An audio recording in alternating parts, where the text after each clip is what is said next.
बिस्मिल्लाहिर्रहमानिर्रहीम। अस्सलाम वालेकुम। Hope you all are doing well. आप सब हैरत से होंगे। तो स्टूडेंट्स, जैसे कि आपको पता है हम लोगों ने चैप्टर नंबर 10 स्टार्ट किया हुआ है और चैप्टर जो है वो है all about input and output in C language. C language में हमने इनपुट आउटपुट्स की बात कर रहे हैं, उसके डिफरेंट फंक्शंस को स्टडी कर रहे हैं। तो सबसे पहले हम लोगों ने जो फंक्शन पढ़ा था वो प्रिंट एफ की स्टेटमेंट, प्रिंट एफ के फंक्शन को स्टडी किया, जिसमें हमने उसके डिफरेंट पार्ट्स को स्टडी किया था। अब प्रिंटफ के फंक्शन में जो उसके आर्गूमेंट्स है उसमें हमारे पास फॉर्मेट स्पेसिफायर आ रहा था, एस्केप सीक्वेंस आ रहा था, टेक्स्ट आ रहा था, उसके बाद आर्गूमेंट लिस्ट आ रही थी। हमने उसके सिंटेक्स वगैरह को देखा। फिर हमने फॉर्मेट स्पेसिफायर को डिटेल में स्टडी किया कि फॉर्मेट स्पेसिफायर एक्चुअली में होते क्या हैं। जब हमने आर्गूमेंट लिस्ट को शो करवाना होता है तो आर्गूमेंट लिस्ट जो है वो फॉर्मेट स्पेसिफायर की बेस पे जो है वो डिस्प्ले होती है। फॉर्मेट स्पेसिफाइड जो है स्पेसिफाई करता है कि आपका जो वेरिएबल की वैल्यू होगी वो किस तरह किस फॉर्मेट में शो होगी। उसके बाद हमने बात की डिफरेंट हमने बात की फील्ड विड्थ की, जिसमें हम लोगों ने फील्ड विड्थ के स्पेसिफायर्स के बारे में देखा। फिर हमने इंटीजर के लिहाज से फील्ड विड्थ को स्टडी किया और फिर हमने फ्लोटिंग पॉइंट जो वैल्यूज़ होती हैं उसके लिहाज से फील्ड विड्थ को स्टडी किया और उसी में हमारे पास एक नया कॉन्सेप्ट आया था प्रिसीजन का। ठीक है।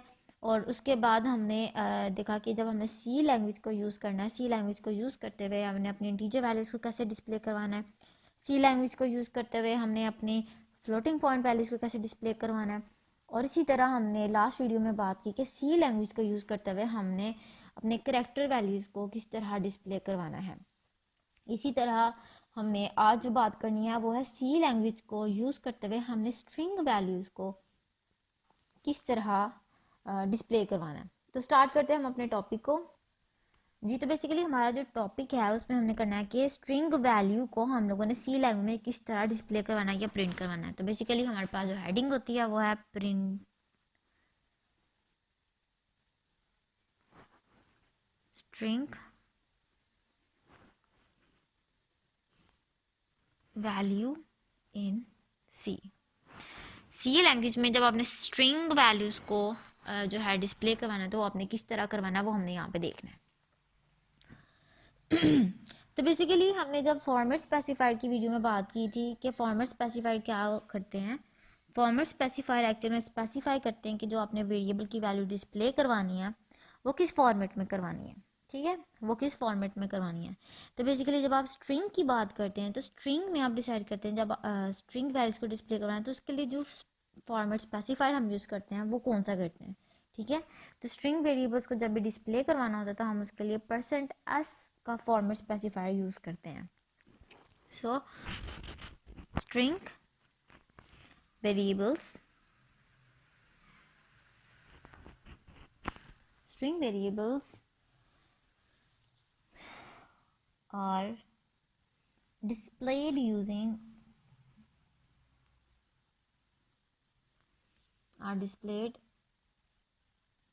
using किसकी मदद से हम करवाते हैं, %s के साइन की मदद से, %s की मदद से, %s फॉर्मेट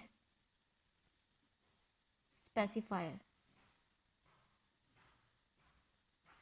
और कहाँ पे हम यूज़ करते हैं, इन printf फंक्शन। ठीक हो गया। तो बेसिकली जब हमने स्ट्रिंग टाइप के वेरिएबल्स की वैल्यूज़ को शो करवाना हो या स्ट्रिंग टाइप के वेरिएबल्स की वैल्यूज़ को डिस्प्ले करवाना होता है तो हम कौन सा फॉर्मेट स्पेसिफायर यूज़ करते हैं, हम यूज़ करते हैं %s को। ठीक है, %s फॉर्मेट स्पेसिफायर एक्चुअल में स्पेसिफाई करता है कि जब आपने प्रिंटफ के फंक्शन में आर्गुमेंट लिस्ट में जो वेरिएबल पास करना है अगर तो उसकी टाइप स्ट्रिंग है तो उसको शो करने के लिए जो फॉर्मेट हम यूज़ करते हैं वो %s का फॉर्मेट यूज़ करते हैं। और %s जो है वो आप कहाँ लिखते हैं, वो आप प्रिंट एफ की स्टेटमेंट में जब फर्स्ट आर्गूमेंट पास करते हैं तो वहाँ पर आप टेक्स्ट, ज़रूरी नहीं है आप टेक्स्ट मस्ट लिखें, लेकिन अगर आप वैल्यू को डिस्प्ले करवाना है तो आपको फॉर्मेट स्पेसिफायर स्ट्रिंग का यूज़ करना पड़ेगा, क्योंकि आप आर्गूमेंट लिस्ट में स्ट्रिंग टाइप का वेरिएबल को पास कर रहे हैं। तो बेसिकली ये है आपके पास कि बेसिकली जब आपने स्ट्रिंग टाइप के वेरिएबल्स की वैल्यू को डिस्प्ले करवाना है यूजिंग printf फंक्शन, तो आपको जो फॉर्मेट स्पेसिफायर यूज़ करना पड़ेगा वो होगा %s। अब फॉर एग्जांपल सपोज करते हैं हम, suppose the value of a variable, एक वेरिएबल है जिसकी वैल्यू हम क्या देते हैं, the value of variable name is, variable आपके पास है नेम नाम का, ठीक है, इसको मैं बोल्ड कर देती हूँ। आपके पास एक वेरिएबल है जिसका नाम क्या है, नेम, और उसके अंदर जो उसकी वैल्यू हमने पास की है, उसके अंदर जो स्ट्रिंग पास किया वो हमने पास की है पाकिस्तान, ठीक है। उसके अंदर हमने स्ट्रिंग जो पास किया वो की है पाकिस्तान, ठीक है।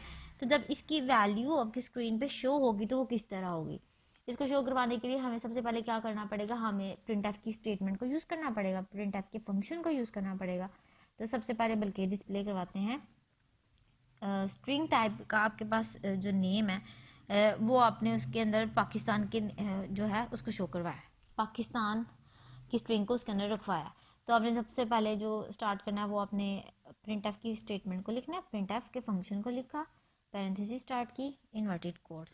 अब मैंने स्ट्रिंग डिस्प्ले करवाई है ना, तो स्ट्रिंग के लिए मैंने %s को शो करवाया, %s, और उसके बाद किसके अंदर नेम लिखा हुआ है, वो मैंने नेम के नाम पे, नेम के नेम से वेरिएबल बना है जिसके अंदर पाकिस्तान सेव हुआ हुआ है, ठीक हो गया। अब जब इसकी आउटपुट जनरेट होगी तो वो क्या होगी, आउटपुट आपका जस्ट नेम आपका शो होगा। तो the above statement tells the computer to display the contents of the name, तो नेम का कंटेंट क्या होगा आपके पास आउटपुट के तौर पे, आउटपुट में आपके पास आएगा पाकिस्तान, ठीक हो गया। आउटपुट में आपके पास क्या आएगा, Pakistan. The computer displays all characters one by one store in string variable until null character is found, तो पाकिस्तान के बाद उसके पास एक नल कैरेक्टर आ जाएगा, ठीक है, तो तब तक ये स्ट्रिंग को डिस्प्ले करवाया जाएगा। The null character indicates that the string has ended, तो याद रखिए जब नल कैरेक्टर आपके पास आ जाता है तो इसका मतलब होता है कि आपकी जो स्ट्रिंग है वो एंड हो चुकी है, उसके आगे कोई और कैरेक्टर फाउंड नहीं है। तो बेसिकली ये है आपके पास कि जब आपने सी लैंग्वेज में किसी भी स्ट्रिंग वैल्यू को शो करवाना है या डिस्प्ले करवाना है या प्रिंट करवाना है, उस केस में हम क्या करते हैं, आप %s को यूज़ करते हैं एज अ फॉर्मेट स्पेसिफायर, और उसके बाद printf की स्टेटमेंट को यूज़ करते हुए आप स्ट्रिंग टाइप के वेरिएबल की वैल्यू को डिस्प्ले करवाते हैं, ठीक है। उसके बाद हमने एक प्रोग्राम लिखा printf की स्टेटमेंट को यूज़ करते हुए जिसमें आपके पास %s आया, उसके बाद नेम पास किया जिसके अंदर आपने वैल्यू पास की है पाकिस्तान, और जब इसने शो किया एज एन आउटपुट तो आपके पास रिजल्ट आया पाकिस्तान। अब हम ना प्रोग्राम एक लिखेंगे जिसमें हम स्ट्रिंग टाइप के वेरिएबल का नेम शो करेंगे in the form of program, program के थ्रू हम इसको समझते हैं। तो सबसे पहले जैसे जब हम प्रोग्राम स्टार्ट करते हैं तो हम लोग सबसे पहले उसके अंदर लाइब्रेरीज़ को इंक्लूड करते हैं, क्योंकि लाइब्रेरीज़ की मदद से ही हम अपने फंक्शंस को यूज़ कर सकते हैं, और जो फंक्शंस हैं वो लाइब्रेरीज़ में ही डिफाइंड हुए होते हैं, ठीक है। तो बेसिकली सबसे पहले हमने printf के सबसे मेनली printf के फंक्शन को यूज़ करें जो कि आपके पास आउटपुट फंक्शन है। तो उसको डिस्प्ले करने के लिए आपको उसकी लाइब्रेरी को इंपोर्ट करना पड़ेगा जो कि है हमारे पास स्टैंडर्ड इनपुट आउटपुट, तो हैश इंक्लूड stdio.h।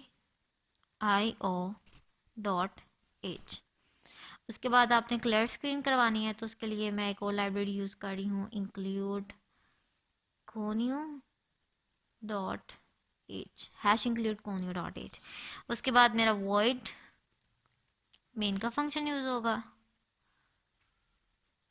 ठीक है, और उसके बाद क्या होगा, मेरी मेन की बॉडी। अब बेसिकली मैं क्या करवा रही हूँ, मैं करवा रही हूँ स्ट्रिंग वेरिएबल के अंदर एक स्ट्रिंग रखवा रही हूँ और उसको मैंने डिस्प्ले करवाना है। तो सी लैंग्वेज में आप जब स्ट्रिंग को स्टोर करवाते हैं, स्ट्रिंग टाइप के वेरिएबल्स को रखते हैं, तो उसके लिए आप क्या यूज़ करते हैं, आप यूज़ 4 ही करते हैं करेक्टर।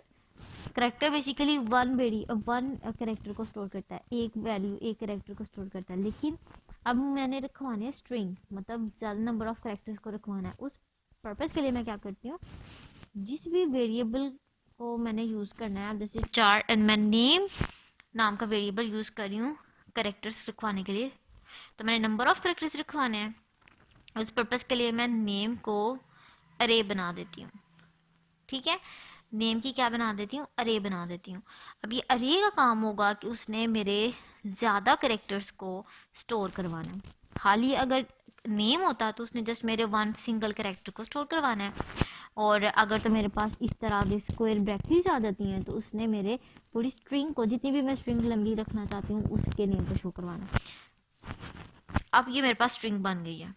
सी लैंग्वेज में स्ट्रिंग के लिए आप ये फॉर्मेट यूज़ करते हैं। ये नेम के अरे बन गया जो कि 4 टाइप के, जिसने स्ट्रिंग स्टोर करवानी है। तो इसके अंदर मैं रखवा देती हूँ ICS। ठीक है, ICS। और स्ट्रिंग के लिए हम डबल कोट्स यूज़ करते हैं। याद रखिए, करेक्टर्स के लिए आप सिंगल कोट यूज़ करते हैं, और जब आपने स्ट्रिंग रखवानी होती है उसके लिए आप क्या यूज़ करते हैं, डबल कोट्स। ठीक हो गया। उसके बाद मैंने क्या किया, कोनियो डॉट एज के फंक्शन को यूज़ करते हुए मैंने अपनी स्क्रीन को क्लियर करवाया। ठीक है, तो बेसिकली मैंने क्या किया, अभी मैंने स्ट्रिंग बनाई है, और स्ट्रिंग कैसे बनाई है, चार को यूज़ करते हुए मैंने वेरिएबल का नेम डिसाइड किया, नेम, और उसको मैंने एक अरे बना दिया। और अरे बनाने के बाद क्या होगा कि ये मेरे वन करेक्टर के बजाय ये नंबर ऑफ़ करेक्टर्स को स्टोर करेगा। और अरे का काम होता है आपकी नंबर ऑफ़ करेक्टर्स को एक साथ स्टोर करवाना है। और उस जब मैं इसके साथ स्क्वायर ब्रैकेट लगा देती हूँ तो ये बन जाती है आपकी स्ट्रिंग। तो स्ट्रिंग के लिए आप सी लैंग्वेज में इस तरह फॉर्मेट यूज़ करते हैं, जो भी वेरिएबल का नाम रखना हो उसके आगे स्क्वायर ब्रैकेट्स। और इसके अंदर मैंने क्या स्ट्रिंग पास की है, इसके अंदर मैंने स्ट्रिंग सेव करवाई है ICS नेम की। सही हो गया। अब जो ये स्ट्रिंग है ये मेरे इस नेम वेरिएबल के अंदर पूरी की पूरी स्ट्रिंग सेव होगी, ना कि एक एक करेक्टर सेव होगा। ये नहीं हो सकता, अगर मैं इसके आगे ये स्क्वायर ब्रैकेट्स नहीं डालती तो मेरा जस्ट आई सेव होना था। ठीक है, बल्कि एरर आ जाना था, क्योंकि जब हम करेक्टर्स को शो करते हैं तो हम सिंगल कोट्स के साथ शो करते हैं, और जब हम अपने स्ट्रिंग टाइप की वेरिएबल्स को शो करते हैं तो हम डबल कोट्स लगाते हैं। तो बेसिकली ये था आपके पास क्लियर स्क्रीन हो गया। उसके बाद आपने क्या किया, आपने प्रिंट एफ की स्टेटमेंट का यूज़ करना है ताकि आप अपनी स्ट्रिंग को डिस्प्ले कर सके। तो प्रिंट एफ की स्टेटमेंट को मैंने यूज़ किया, डबल कोट्स यूज़ किए। तो मैं लिखा नेम इज़, अब मैं स्ट्रिंग यूज़ कर रही हूँ, उसके लिए स्पेसिफायर मेरा हो जाएगा %s। क्लियर। उसके बाद इन्वर्टेड कोट क्लोज, कॉमा, और मैंने अब क्या शो करना है, मैंने नेम वेरिएबल को यूज़ करना है। ठीक है, नेम वेरिएबल को यूज़ किया, और ये आपकी सिंटैक्स कंप्लीट। सही हो गया। और लास्ट पे मैंने क्या किया, गेट करेक्टर, और ये आपके पास नेम की बॉडी भी खत्म। तो बेसिकली मैंने क्या किया है, स्ट्रिंग टाइप का एक वेरिएबल बनाया है, चार लिया। ठीक है, चार को मैंने एक स्ट्रिंग टाइप बना दिया। ठीक है, मेरे पास एक नेम वेरिएबल है जो कि मैंने करेक्टर टाइप का बनाया। आपको पता है जो स्ट्रिंग है वो कलेक्शन ऑफ करेक्टर होती है। ठीक है, तो कलेक्शन ऑफ करेक्टर बनाने के लिए मैंने चार का ही वेरिएबल डाटा टाइप यूज़ किया, लेकिन जो वेरिएबल मैंने इस्तेमाल किया उसको मैंने अरे बना दिया। अब अरे बनाने के साथ मेरा क्या होगा कि जो चार टाइप होगी वो अरे होगी, और उसके अंदर मेरे पास पूरी स्ट्रिंग जो है, जितनी भी मैं लेना चाहूँ स्ट्रिंग के करेक्टर्स, वो है इसके अंदर स्टोर हो सकते हैं, वो इसके अंदर सेव हो सकते हैं। फिर अब मेरे पास ये अरे बन गई है। अब आप इस तरह समझें कि जब आपने चार टाइप के वेरिएबल को लिया तो उसके आगे अगर आप स्क्वायर ब्रैकेट्स लगा देते हैं ना, तो आप उसको क्या कहते हैं, आप उसको स्ट्रिंग कहते हैं। सही हो गया। अब उस स्ट्रिंग के अंदर मैंने ना स्ट्रिंग वैल्यू पास किया, जो कि जब मैं स्ट्रिंग वैल्यू पास करती हूँ तो मैं डबल कोट्स यूज़ करती हूँ, और जब मैंने करेक्टर वैल्यू पास करनी होती है ना किसी करेक्टर वेरिएबल के अंदर, तो मैं सिंगल कोट्स को यूज़ करती हूँ। अब यहाँ पे मैंने डबल कोट्स को यूज़ करते हुए स्ट्रिंग वैल्यू पास की है, तो ये मेरे पास जो है चार टाइप के नेम वेरिएबल के अंदर स्टोर हो गया, जो कि एक स्ट्रिंग टाइप का है। अब जब मैंने प्रिंट एफ की स्टेटमेंट यूज़ की तो मेरे पास है नेम इज़ %s, क्योंकि मैंने स्ट्रिंग शो करवानी है, और जो भी वेरिएबल का नाम होगा वो आपने यहाँ पर लिख देना है। और जब इसकी आउटपुट डिस्प्ले होगी तो वो कुछ इस तरह आएगी। प्रिंट एफ की स्टेटमेंट को यूज़ करते टेक्स्ट एज इट इज़ आएगा, नेम इज़, और आपका अब ये %s है ना, तो उसकी जगह आपके पास क्या आ जाएगा, ये नेम रिप्लेस हो जाएगा, और नेम की जगह आपके पास क्या है, ICS। ठीक है, नेम की जगह आपके पास क्या है, ICS। तो ये है आपके पास एक्चुअल में स्ट्रिंग टाइप के जो अपने वेरिएबल को शो करवाना हो तो आप इस तरह करवाते हैं। होप्स आपको वीडियो को अच्छे से समझ आ गई होगी। किसी भी किस्म की कोई क्यूरी हो then you may ask. Take care and Allah hafiz. Video पसंद आई तो लाइक करें, अपनी राय कमेंट करें। ऐसे ही मजीद वीडियोस के लिए हमारा चैनल सब्सक्राइब करें और बेल का आइकन दबाएं ताकि आपको हर वीडियो का नोटिफिकेशन मिलता रहे।